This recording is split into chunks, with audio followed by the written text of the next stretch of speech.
Good morning, everybody. Anna, lovely with Lard, here at Sobremesa Farm Kitchen. And you know what? Today I'm just kind of sitting, enjoying the gloomy weather, the fall weather that is totally coming upon us.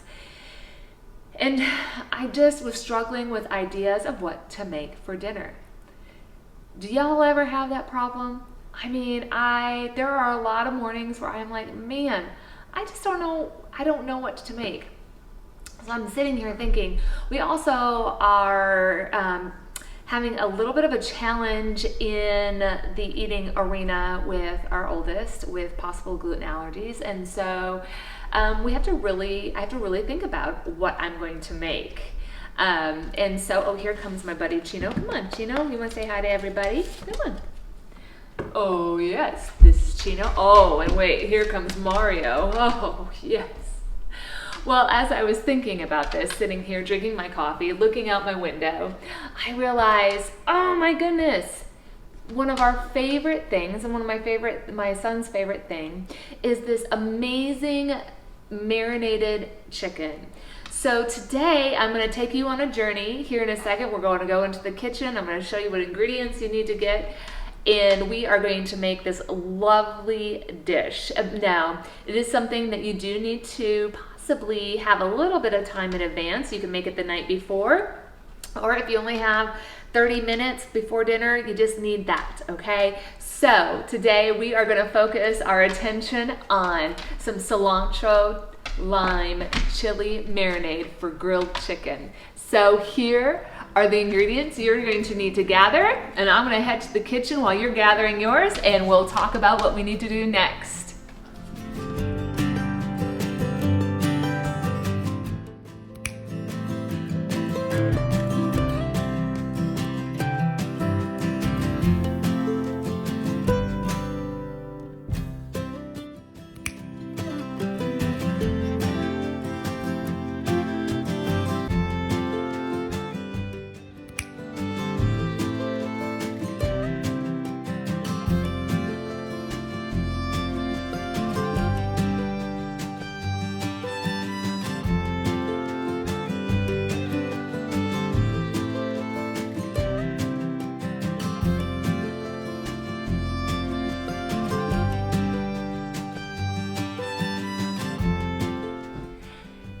Okay, so we have all of our mise en place ready to go to put together this really quick marinade.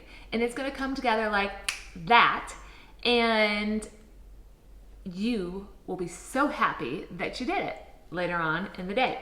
So it's mid-morning right now, and so I wanna get this started so that way by dinner time, it will have marinated for several hours and absorbed all of these yummy flavors.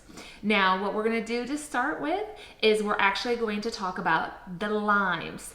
So we need 1/3 cup limes, and it just depends on the limes on how many it will take. We need fresh limes. If you don't have any fresh limes and you're in a major pinch, you can use already bottled lime juice, but it's just not the same. So I wanna point out a couple of things. I am using a juicer, and if you do not have one of these, it's okay. You can, guess what? You can take your lime, you cut it in half. I have one right here, and you just squeeze it with your hands. Now, some squeeze easier than others. Some are a little bit tougher to get the juice out. Now, the juicer just kind of helps get all the juice out of that lime. Another thing to help get the lime juice out is you take the lime and you put your palm on top of it and you just roll it just a little bit like that. And that kind of breaks it up and gets that juice out. And now what we're gonna do is we're going to add this lime juice into our bowl. So we just have an extra bowl here. We're gonna add that lime juice in there.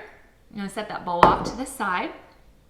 And then to this, we're gonna add our lime zest. Now we need the zest of 2 limes. And now this is another one. If you don't have a zester, I'm gonna show you a trick.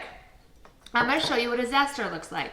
This is a zester right here. You can see it's almost like a little cheese grater, but it is a zester. And I actually also use this to grate my nutmeg sometimes, also use it to grate Parmesan sometimes, so it comes in really handy to have. But if you don't have one of these, I went years without having one. If you don't have one of these, super easy. You can take a potato peeler. But here's the trick. You don't want to go too deep. We just want the surface. We want that color. We want that green. We want the rind. We don't really want a whole lot of the white underneath. Same goes if you were ever to zest a lemon. So we're just going to lightly zest it just like that, and it's going to come in little, or peel it in little chunks, and it comes in little chunks. And once you're done with those little chunks, then you chop, chop, chop, chop, chop with your knife, and you will have lime zest. Now, you're going to have to chop it really fine because it's not going to quite get as fine as your lime zest that we have here with the zester, but it will work, okay? So don't fret if you're like, I don't have a zester. That's okay. Use that little helpful trick. It will work, okay? So I'm going to go ahead and put this lime zest in here. So we have the zest of 2 limes we're adding into this bowl. All right, and then to that, we are going to be adding 4 garlic cloves minced. Now, if you don't have garlic cloves, you can also buy garlic that's already minced for you, which is fabulous if you're in a hurry. And you need about 2.5 tablespoons of that already store-bought minced garlic. So I'm going to go ahead and add that to the lime juice and zest. I am going to be taking fresh cilantro that I chopped as well, and I have about 1/3 cup here. I'm going to add that to that. Fresh cilantro is a must. You cannot do dried in this. All right, now to this we are going to add a little bit of heat. This is where the chili comes from, okay? This is where the heat, part of the heat comes from. So to this, we are going to be adding about 1.5 teaspoons of crushed red pepper flakes. So I'm going to go ahead and add that in there. And if you like it spicier, guess what? You can add more. If you don't like spice at all, you don't have to add it. Maybe just a little bit, but you don't need it if you don't want it. And then we're going to do 1 teaspoon of cumin. And then we're going to take some salt, and we're going to do 1.5 teaspoons of salt. We always use kosher salt. All right, and then I'm going to add 2 tablespoons of honey, and this is some of our local honey. If you do not have honey, that's okay. Brown sugar preferably, but if you don't have brown sugar, some people don't have brown sugar, that's okay. So I'm gonna go ahead and add the honey. Now if you do sugar, you want a little bit more. Honey is a little sweeter naturally than sugar. So if you say you don't have honey and you need to do sugar, then do a shy 1/4 cup. So not quite a 1/4 cup of sugar. But honey is just so much better flavor. It's a natural sweetener. Oh, here comes the rain. I can hear it raining right now. I love weather like this. I don't know about you guys, but this is my kind of weather. Just makes me want to stay inside and do stuff around the house all day.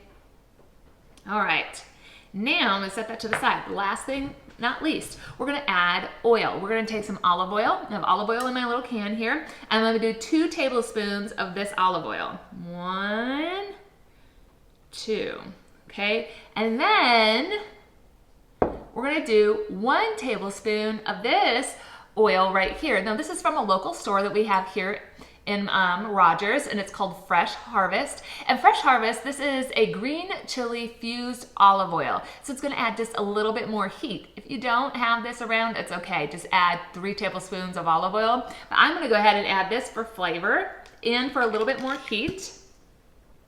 So 1 solid tablespoon of that.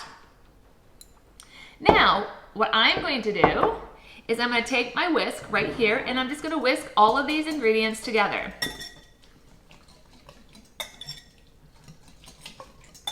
All right, get that honey mixed in there, get all those spices mixed in together, and it smells amazing. As I say always, I wish there was a smellogram here because it is fabulous. Okay, now that's it for the marinade. How easy was that? Super simple. And takes an ordinary chicken breast and makes it extraordinary. So I'm gonna take my chicken breast. I have 4 chicken breasts here, depending on the size, 4 to 5 chicken breasts. And what I'm doing is I'm gonna take a gallon-size Ziploc baggie. If you don't have any Ziploc baggies, you can just go ahead and take the chicken, put it right in the bowl with the marinade. I like to do it in the baggie because then I can take it around and smush it around every so often in the refrigerator. Remember, when you're handling chicken, you have to wash your hands afterwards, okay? To prevent any salmonella, any foodborne illnesses, okay? So I'm gonna go ahead right now and I'm just gonna go ahead and plop my marinade in my sack, in my bag. I'm gonna make sure I get all those morsels because let me tell you, it is so delicious. Woo!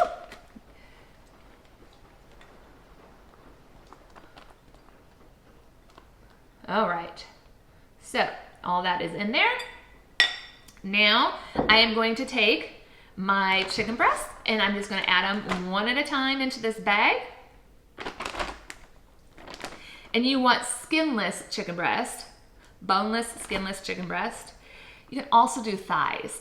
I really do like using thighs in this recipe too, but I had chicken breasts on hand, so that is what we are doing. All right. So now I'm just gonna get the extra air out of this, put this bowl off to the side. I am going to zip it shut, get the extra air out, and guess what I'm gonna do? I'm going to marry that marinade with the chicken, and I'm just gonna kind of smush it around a little bit here. I'm gonna try to get all that chicken. I'm trying not to use this hand since I touched that chicken with that. And we're gonna put this in the refrigerator and let it sit. And you know, maybe a couple times until dinner time, until I get ready to grill this, I am going to just kind of smush it around a little bit so it gets all the flavors, get every crevice of that chicken. All right, there you have it. Our marinade is done. Our chicken's gonna go in the refrigerator, and here in about 6 hours, I will be back and we will be grilling these amazing, yummy, moist chickens. All right, my grill is nice and hot, so I'm gonna go ahead and set my chicken breasts on the grill. And we're gonna cook them for at least 5 minutes. We'll come back, check it, and then flip it.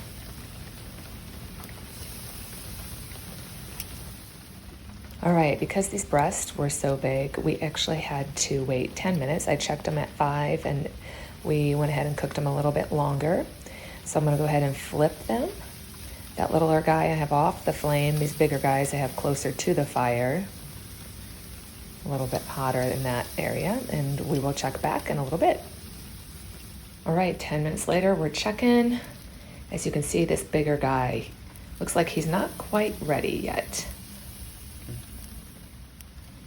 All right, let's see now, and it is definitely coming up to temperature, and we'll go ahead and pull these off.